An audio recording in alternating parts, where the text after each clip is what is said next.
السلام علیکم ناظرین، welcome to Kazmi health and beauty tips. امید کرتا ہوں کہ خداوند کریم کے فضل و کرم سے آپ سب خیریت سے ہوں گے۔ کچی ہلدی کا حلوہ جوڑوں، ہڈیوں اور موڑوں کے درد کا آسان گھریلو علاج۔ ناظرین، آج کل بازار میں نئی ہلدی آنے والی ہے۔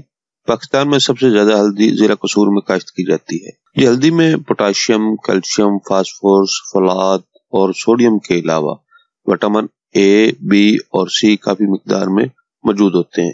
اس میں شامل پوٹاشیم دل اور بلڈ پریشر کو کنٹرول کرتا ہے، اور اس میں شامل آئرن خون کے سرخ خلیوں کو بڑھاتا ہے۔ خون کی کمی کو دور کرنے کے علاوہ یہ خون کو صاف بھی کرتا ہے۔ ہلدی کے بے شمار فائدے اگر لکھنے بیٹھوں تو ایک پورا ناول بن جائے گا۔ آج ہلدی کا ایسا نسخہ بتانے جا رہا ہوں جس کے بے شمار فائدے ہیں۔ اس کو مستقل استعمال کرنے والا ہر طرح کے دردوں اور دیگر کئی بیماریوں سے محفوظ رہے گا۔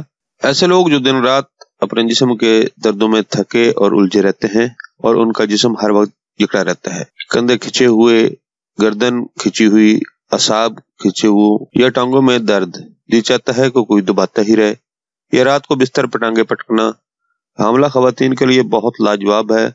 حاملہ خواتین گرم دودھ کے ساتھ ہر ہفتے یا مہینے میں 2 سے 3 بار استعمال کریں۔ پرانا لکوریا، کمر درد اور حمل کے بعد کی تکلیف دور کرنے کے لیے مفید ہے۔ یا دل کے وہ مریض جن کا خون گاڑھا، کولیسٹرول، یوریا، یورک ایسڈ بڑھ چکا ہو، معدے کے پرانے مریض جن کے معدے اور آنتوں میں السر ہو، باہر کھانا کھا کر معدہ خراب کرنے والوں کے لیے بہت فائدہ مند ہے۔ ناظرین، ان سب بیماریوں سے چھٹکارے کے لیے چند دن استعمال کریں۔ اجزاء نوٹ فرما لیں۔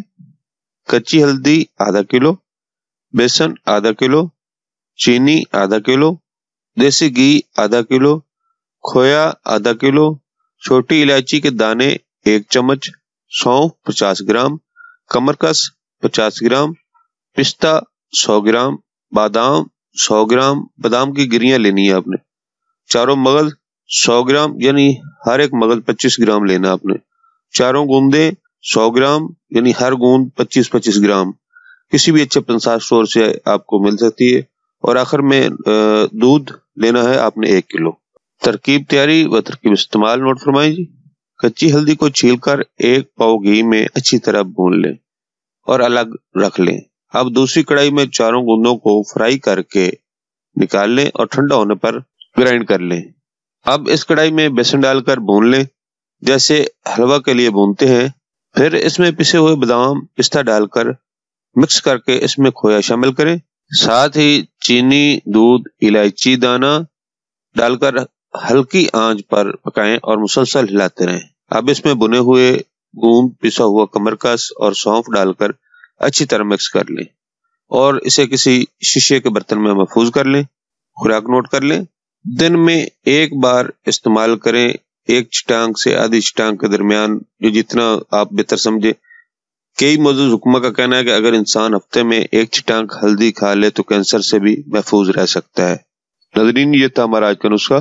اگر آپ کو ہماری کاوشیں، ہمارے نسخہ زیادہ اچھے لگ رہے ہیں تو ہماری ویڈیوز کو زیادہ زیادہ شیئر کریں اور ہمارے چینل کو سبسکرائب کریں اور بیل آئیکن پر کلک کریں۔ اگلے نسخہ تک اجازت دیں۔ اللہ ہم سب کی جائز حاجتیں پوری کرے اور اللہ ہم کو ہر غم، دکھ، تکلیف اور بیماری سے محفوظ رکھے۔ آمین ثم آمین۔